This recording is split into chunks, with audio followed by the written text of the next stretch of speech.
लफंगों से देश का छुटकारा कब होगा? नेताओं की जिंदगी तो झूठ और चोरी पर ही चलेगी, और फिर ज्यादा से ज्यादा तुम बदलाहट कर सकते हो, एक चोर की जगह दूसरा चोर।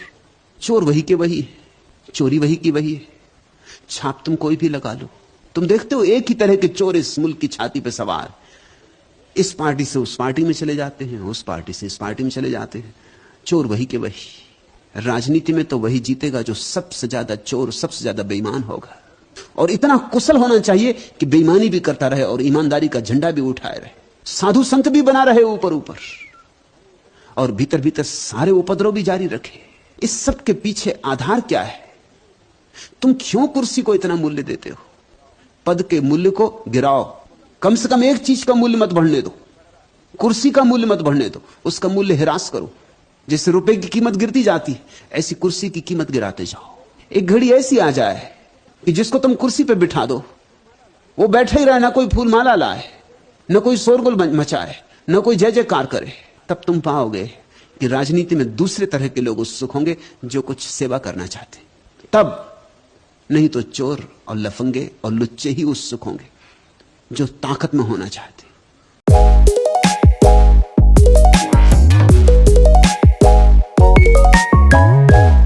नमस्कार दोस्तों, स्वागत है आप सभी का हमारे चैनल एसआर वीडियोस पे। तो यार, आज हम बात करते हैं एक ऐसी शख्सियत की जो पिछले 21 दिनों से अनशन पे बैठे हुए हैं और केवल नमक और पानी का सेवन करते हुए अपना जीवन यापन कर रहे हैं। जुले नमस्कार और आदाब। ये आज मेरा दूसरा दिन, 5वां दिन। This is the 10th day, 12वां दिन, 15th डे, 17वें दिन, 21st day of climate fast. और बड़े सरप्राइज की बात यह है कि आज दिन तक उनके पास कोई बड़ा नेता, कोई बड़ा सेलिब्रिटी और कोई भी बड़ा सोशल रिफॉर्मर उनसे मिलने तक नहीं गया है। जमीनी हकीकत यह है कि जो डेमोक्रेसी नाम का पिलर है वो दिन प्रतिदिन चटकता जा रहा है और कमजोर होता जा रहा है। तो यार, अगर आप थोड़ा सा भी सोशल मीडिया पे एक्टिवेट रहते होंगे तो आपको पता चल ही गया होगा कि मैं किसकी बात कर रहा हूँ। और अगर आप यूं ही रीलें देखने का शौक रखते हैं तो फिर तो आपको घंटा कोई फर्क पड़ता नहीं है। जी हाँ, मैं बात कर रहा हूँ सोनम वांगचुक जी की। तो यार, हम समझते हैं कि सोनम वांगचुक जी आखिर हैं कौन। आपने 3 इडियट्स नाम की एक मूवी देखी होगी जिसमें एक किरदार था फुनसुक वांगडू, जो सबसे लास्ट पता चलता है कि फुनसुक वांगडू करके एक IITian है और काफी इंटेलिजेंट और मतलब सोशल एक्टिविस्ट है, जो मतलब स्कूल खोला हुआ है, बच्चों को प्रैक्टिकली शिक्षा देने में विश्वास रखते हैं। तो वो जो किरदार है उस रियल लाइफ में प्रभावित है, वो इन्हीं से प्रभावित है, सोनम वांगचुक से। की अप्रोच जो रही है वो प्रैक्टिकल रही है। इनका ये मानना था कि चीजों को, किताबी ज्ञान जो रहता है उसको अवॉइड करना है और कहीं ना कहीं जीवन में प्रैक्टिकल करके चीजों को सीखना है। और इसी बेस पे इन्होंने वहाँ पे एक लद्दाख में एक स्कूल बनाया हुआ है जिसमें ये बच्चों को जो शिक्षा देते हैं वो वहाँ पे प्रैक्टिकली शिक्षा देते हैं, वो प्रैक्टिकल लाइफ में चीजों को इम्प्लीमेंट करके सिखाया जा सके। पहले देखिएगा, वो है हमारा स्कूल, सेकमोल स्कूल, जो नीचे सिंधु नदी के किनारे दिख रहा है। बहुत ही सुंदर है लद्दाख का सेकमोल अल्टरनेटिव स्कूल, जहाँ पर बच्चे हर विषय को करके सीखते हैं, एक्सपीरियंशियल यानी कि अनुभव से सीखते हैं। और सिखाने का तरीका जो है वो बहुत अलग है और हाँ, बहुत प्रैक्टिकल है। सोनम वांगचुक जी ने वहाँ की जो ट्राइबल्स लोग हैं, जो वहाँ की पॉपुलेशन है, उसकी लाइफ को इजी बनाने के लिए कई सारे एक्सपेरिमेंट किए हैं, जैसे कि solar heated mud buildings. Years ago, we started a unique experiment to build 4 different kinds of passive solar heated mud buildings. We then scientifically monitored and compared. ऐसे घर बनाए गए हैं जो सोलर एनर्जी से ही टेम्परेचर को मेंटेन करके रखते हैं, जिसके लिए किसी प्रकार के केरोसिन जलाने की या इलेक्ट्रिसिटी की खपत करने की कोई भी जरूरत नहीं है। सिग्नल्स दूर तक जाने के लिए ऊंचाई चाहिए, इसलिए मेटल के टावर्स बनाए गए। तो मैंने ये सोचा कि ये जो पहाड़ी है इसको हम एक ऑब्स्ट्रक्शन या प्रॉब्लम की तरह क्यों देख रहे हैं। ये तो अपॉर्चुनिटी हो सकता है, ये समस्या नहीं समाधान।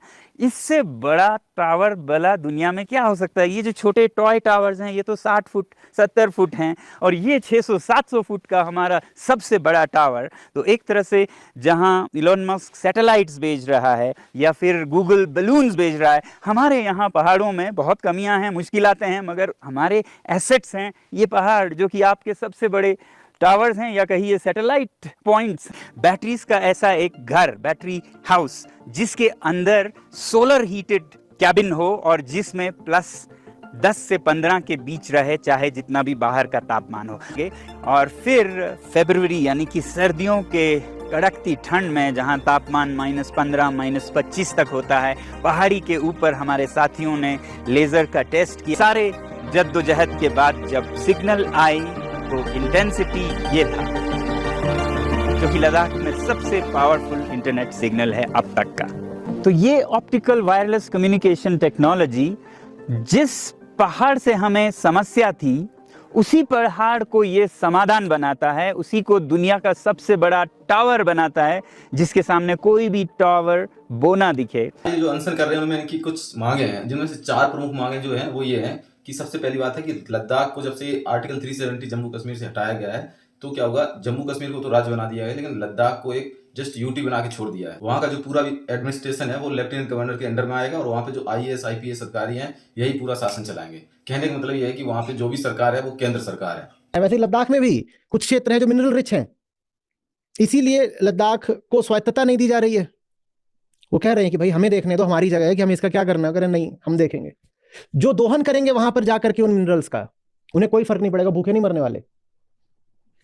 लेकिन जो बेकसूर है, गरीब है, वो भूखा मरने वाला है क्लाइमेट चेंज की वजह से। जो एक्टिविस्ट सोनम वांगचुक जी हैं उनका ये कहना है केंद्र सरकार से कि यहाँ हमें लद्दाख को एक पूर्ण राज्य का दर्जा दिया जाए, सबसे पहली बात। दूसरी बात, लद्दाख को 6 शेड्यूल के तहत डाला जाए। 6 शेड्यूल भारतीय संविधान में एक ऐसी व्यवस्था है जिसमें जो भी राज्य डाले जाते हैं उनको अपने लोकल ट्राइबल्स जो एरिया रहते हैं जनरली उनके लिए रहता है, और वहाँ पे जो ट्राइबल लोग रहते हैं उनको अपनी कल्चर को, उनको अपनी ज़मीन को और इन सब चीज़ों के लिए, अपने पर्सनल कानून बनाने के लिए, इन सब चीज़ों के लिए उनको स्वायत्तता प्राप्त रहती है। तो अभी फिलहाल 6 शेड्यूल में 4 राज्य हैं, मेघालय, मिजोरम, असम और त्रिपुरा। तीसरी जो उनकी मांग है वो ये है, अभी तक जो लोकसभा में लद्दाख का प्रतिनिधित्व है वो 1 लोकसभा सीट का है मात्र। तो लद्दाख में 2 जिले हैं, लेह और कारगिल। तो इनका ये कहना है कि एक सांसद लेह जिले से और एक सांसद जो है वो कारगिल जिले से होना चाहिए लोकसभा में। और अभी की सिनेरियो ये है कि अभी केवल एक सांसद रहता है लोकसभा में और राज्यसभा में इनका कोई भी सांसद नहीं है। तो इनकी ये मांग है कि हमें लोकसभा और राज्यसभा में एक जस्टिफाइड प्रतिनिधित्व मिले। और इनकी जो चौथी मांग है वो ये है कि लद्दाख लोक सेवा आयोग की स्थापना की जाए। ताकि रहती है जैसे हर राज्य की एक लोक सेवा आयोग रहती है, जैसे कि यूपी PCS है या BPSC है या राजस्थान की PCS है, इसी तरह से लद्दाख में भी एक राज्य लोक सेवा आयोग की स्थापना की ये लोग मांग करें। और तो इनकी फिलहाल 4 मांग है। पहली मांग, लद्दाख को पूर्ण राज्य का दर्जा दिया जाए। दूसरा, लद्दाख राज्य को 6 शेड्यूल में डाला जाए। तीसरा, इनको लोकसभा और राज्यसभा में प्रॉपर प्रतिनिधित्व मिले। और चौथा, लद्दाख में एक लोक सेवा आयोग की, लद्दाख राज्य लोक सेवा आयोग की स्थापना की जाए। तो यार मेरा मानना यह है कि कहीं ना कहीं जो रूलिंग पार्टी है, केंद्र सरकार में जो पार्टी बैठी हुई है, उसको इन सब चीज़ों पे विचार करना चाहिए। अगर कोई आदमी 21 दिन से फास्ट पे बैठा हुआ है, 21 दिन से अनशन पे बैठा हुआ है, कोई मीडिया कवरेज नहीं, कोई सेलिब्रिटी नहीं, कोई लीडर नहीं, किसी को कोई मतलब ही नहीं है यार। क्या प्रजातंत्र है यार। और आम आदमी की तो बात ही छोड़ दो, आम आदमी को घंटा कुछ फर्क नहीं पड़ता। आम आदमी अपनी जिंदगी में मस्त है। और केंद्र सरकार पे भी कई सारे आरोप लग रहे हैं कि इतना भी मत करो कि लोग कुछ इस तरह से कहने लगे आपके बारे में। दवाइयों के ऐड आते हैं, पहले मैं काफी परेशान था, है ना, इसी तरह। अब उसी से इंटरव्यू में पूछा गया, सुनिए, अब वो कह रहे हैं मेरी ईडी की समस्या बढ़ती जा रही थी।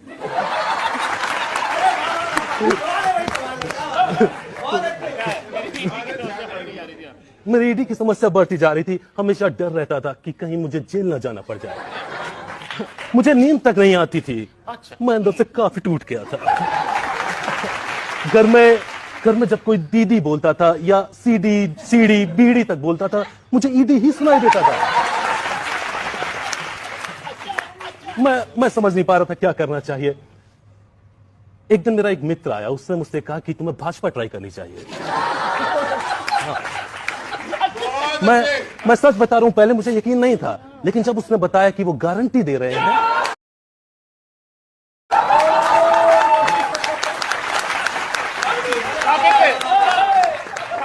तब मैं गया, गारंटी की वजह से गया, और यकीन मानिए आज सब कुछ बदल गया। मैं बहुत खुश हूं। हालांकि ये कोई नई बात नहीं है। कांग्रेस जब सरकार में थी तो कांग्रेस पे भी ये आरोप लगते थे। कांग्रेस ने सारे कुकर्म किए, कोयला खा गई, लोहा खा गई, 2G खा गई, और आगे कर दिया मनमोहन सिंह को। कुछ नहीं बोलता मनमोहन सिंह, आगे कर दिया, साइन करा लिया फाइलों पे। तो आप सभी लोगों से मेरा आग्रह है, निवेदन है कि जहां तक संभव हो सके सोनम वांगचुक जी को और जैसे लोग अगर हमारे देश में एग्जिस्ट कर रहे हैं उन लोगों को सपोर्ट करें। आम आदमी पार्टी के MP राघव चड्ढा ने बताया कि अगर मनीष सिसोदिया, सत्येंद्र जैन, अभिषेक बैनर्जी, संजय राउत, फारूक अब्दुल्ला, तेजस्वी यादव ये बीजेपी ज्वाइन कर लेना, ईडी और CBI जितने भी केसेस इनके खिलाफ चला रही है वो सारे बंद हो जाएंगे इमीडिएटली। और मनीष सिसोदिया और सत्येंद्र जैन को जो जेल में डाल रखा है वो तुरंत जेल से बाहर आ जाएंगे। तो यार मिलते हैं नेक्स्ट वीडियो में, तब तक के लिए बाय।